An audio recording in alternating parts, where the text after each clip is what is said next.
Hey guys, तो ये जो लुक आपको मेरा दिख रहा है, अभी थोड़ी देर के बाद मेरा जो लुक है वो पूरा कंप्लीट ट्रांसफॉर्म होने वाला है। तो ये ब्लॉग मैंने तब बनाया था जब मैंने अपने हेयर का नैनोप्लास्टी ट्रीटमेंट करवाया था।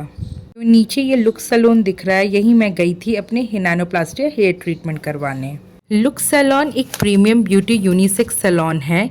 इसके 162 ब्रांचेस हैं नेशनली एंड इंटरनेशनली। बाकी आप ये सैलून के बारे में गूगल में सर्च कर सकते हो। मैंने ये सैलून इसलिए चूज़ किया क्योंकि मैं कोई भी रिस्क नहीं लेना चाह रही थी अपने हेयर के साथ। जब आप कोई लोकल सैलून में जाते हो इस तरीके के बड़े बड़े हेयर ट्रीटमेंट्स करवाने, तो वो लोग ना दिखाते कुछ और है कि मैं ये सारे प्रोडक्ट से करूँगा, ये सारे ब्रांड से करूँगा, तो एग्जैक्टली वैसा करते नहीं है वो। क्योंकि ऐसा एक्सपीरियंस किसी के साथ हो चुका है और मुझे ये चीज़ पता है। तो मैंने इसीलिए चूज़ किया कि नहीं, अगर मैं जाऊंगी तो लुक सैलून में ही जाऊंगी। और ये सैलून के बारे में मैंने अच्छे से रिसर्च किया था। जब गई तो मैंने सबसे पहले बोला कि आप मुझे सारे प्रोडक्ट्स दिखाना, तो उन्होंने यही बोला कि हम अपने जितने भी क्लाइंट्स हैं उनको अपने प्रोडक्ट्स दिखाते हैं और सामने ये सारे प्रोडक्ट्स से ही करते हैं। अब मैंने नैनोप्लास्टी हेयर ट्रीटमेंट ही क्यों चूज़ किया, स्मूथनिंग और कैरेटिन चूज़ क्यों नहीं किया? क्योंकि कुछ समय से means after having second child मेरा हेयर जो था वो बहुत ज़्यादा लॉस हो रहा था। जो एक चमक था वो घट गया था, लंबाई जो थी वो भी बढ़ तो रही नहीं रही थी और नीचे से एकदम उलझ जाता था बाल, बहुत ज़्यादा रफ हो गया था।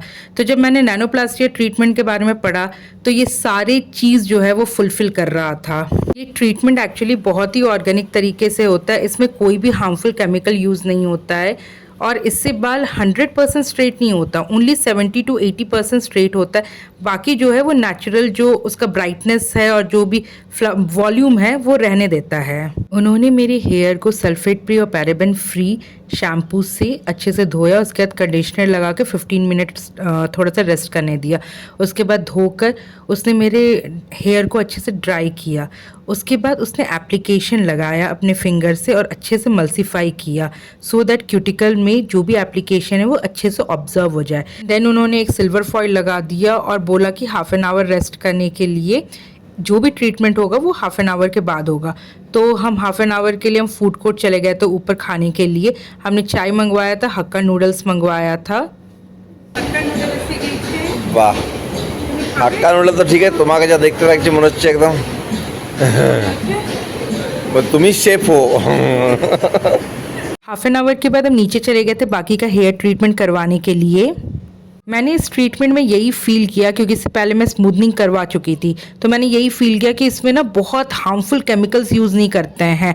क्योंकि स्मूथनिंग के टाइम में वो बहुत सारे केमिकल्स यूज़ कर रहा था, वो बहुत ज़्यादा स्मेल भी कर रहा था। मतलब ये ट्रीटमेंट इतना ऑर्गेनिक वे में होता है, अगर आप लोग करवाना चाहो तो बेस्ट है ये treatment, just go for it. अभी मुझे लगता है कैरेटिन और स्मूथनिंग वगैरह मत करवाओ, करवाना है तो नैनोप्लास्टी हेयर ट्रीटमेंट ही करवाओ।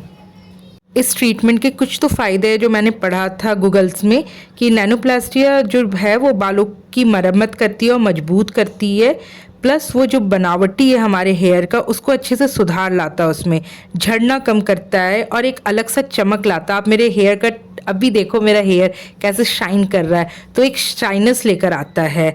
प्लस जो भी उलझता था ना मेरा बाल, अब वो उलझना कम हो गया है। अब मैं ये जो ब्लॉग है वो काफ़ी दिन के बाद कर रही हूँ, तो मैं ये पर्सनल एक्सपीरियंस करके बता रही हूँ आप लोगों को कि मेरा जो हेयर है वो उलझना बहुत ही कम हो गया और झड़ना भी कम हो गया है।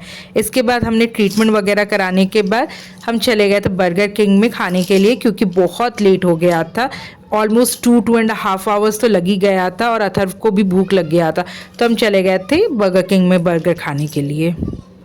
उन लोगों ने मुझे ये ट्रीटमेंट के 2 दिन के बाद फिर से बुलाया था फॉर हेयर वॉश। तब तक उन्होंने बोला था कि अपने बाल में किसी भी तरीके का कोई शैम्पू यूज़ नहीं करने के, मतलब वॉश नहीं करने के लिए अपना हेयर, और कान के पीछे हेयर को डालने से मना किया था। फिर 2 दिन के बाद मैं हेयर वॉश करवाने को गई थी और उन्होंने मुझे नैनोप्लास्टी हेयर ट्रीटमेंट का शैम्पू और कंडीशनर दिया था, मीन्स हेयर मास्क दिया था, नॉट कंडीशनर।